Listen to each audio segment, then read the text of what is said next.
Bound by Fate and Blood by Jenna O'Malley.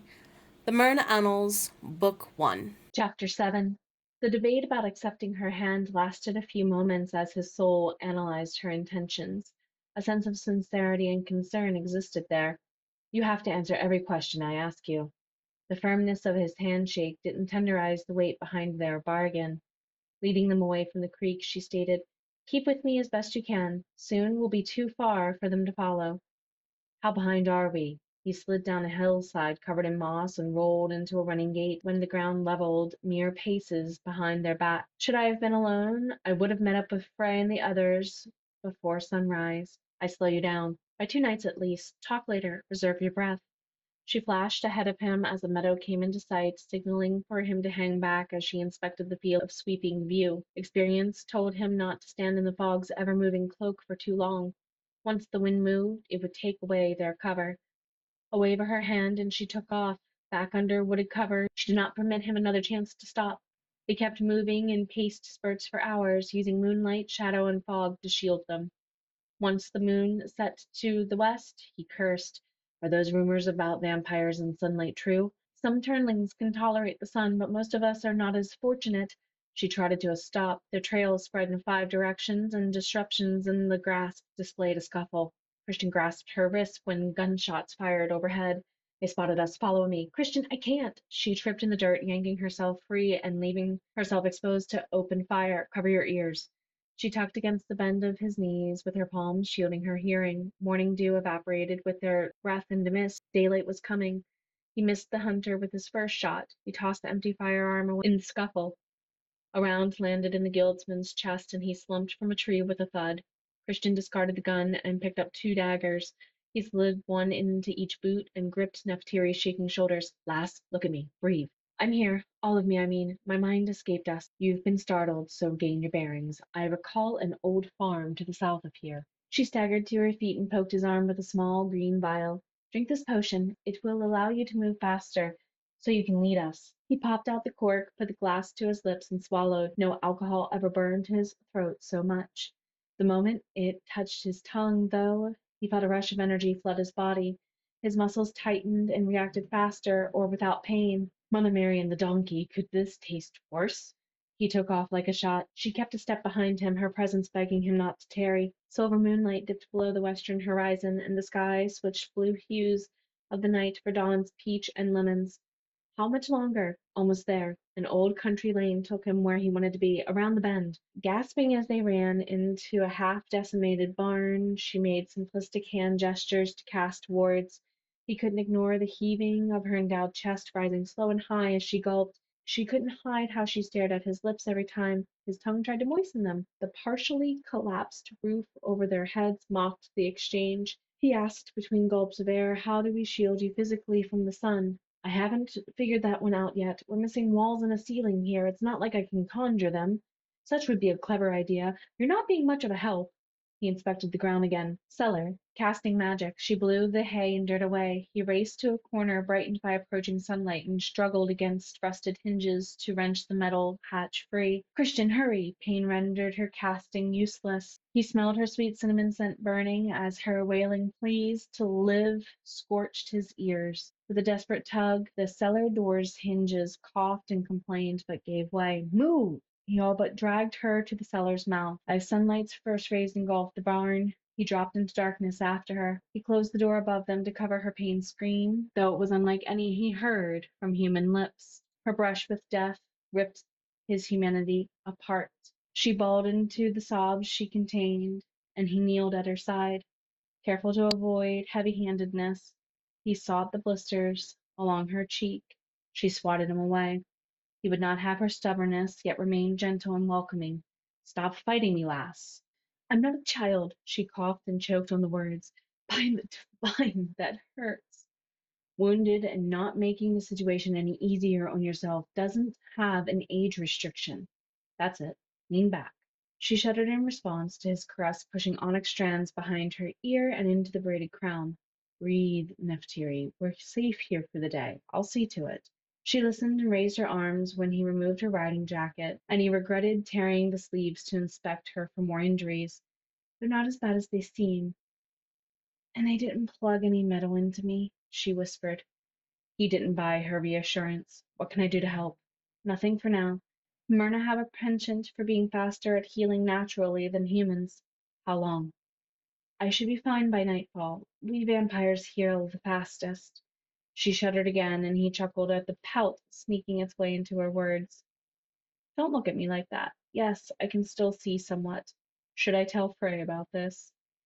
If you want to make it out of here unscathed by my ire, not a single word of this night leaves your lips ever again to anyone except for me.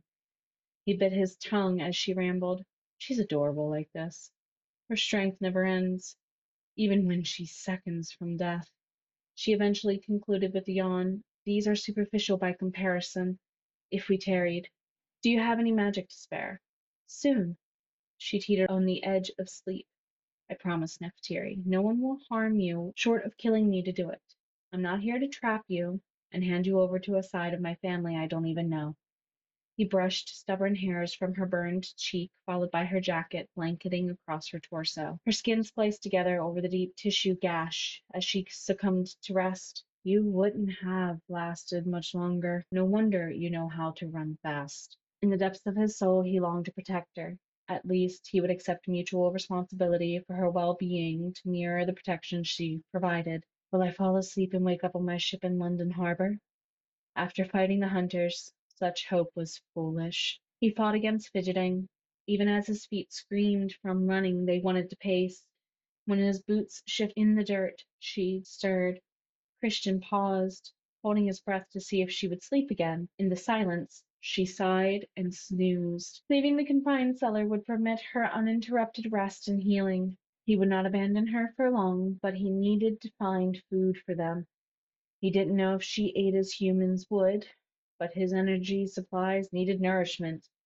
Otherwise, he was doomed to fail her in running a second night, with or without her potions. The walk would help to sort out his head. A smirk graced his lips when finding her sound asleep several hours later.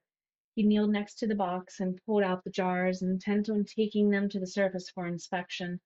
One slipped and clattered to the ground. A Gallic curse left his lips before he could silence it. Nephtyri groaned in reply. Rubbing her eyes, forced the jacket to rest at her hips. Christian, you're here too? I'm not certain what that means, so yes, good morning. She murmured, a salutation of much the same in her native tongue, and continued, perchance did you find a camp light? An unbroken jar slid across the dirt to sit between them. It contained a torn shirt soaking in a thick liquid. It does not smell like much. Hopefully, such continues once ignited. She wasted minimal time to investigate further before finding out with a wave of her hand. A gentle heat activated the oil.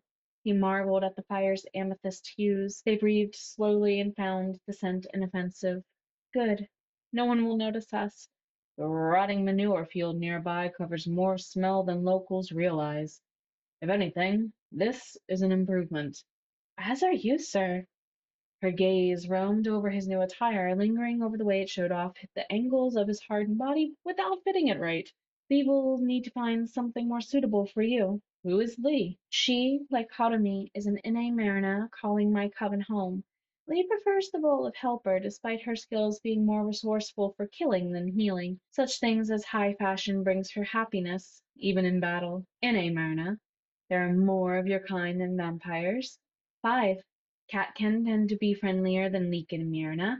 Drake and Myrna enjoy books too much, and fairies do not always have wings. His face contorted with his mind's inability to absorb her statements, and she laughed. You'll understand one night. Due to your watchful guard at present, we can embark on schedule. We? Yes, we. She was confident and coy. Accepting my hand acknowledges my inviting you to become one of my people for your protection. You are Mashiach Alaxaxas.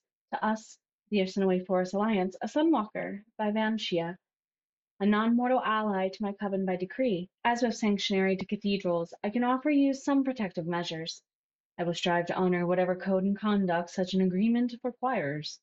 Grief did not taint his softness and his demeanor, and they lingered over her regal features. He crossed his legs on the ground and offered her some root vegetables, nuts, and berries from within his frock.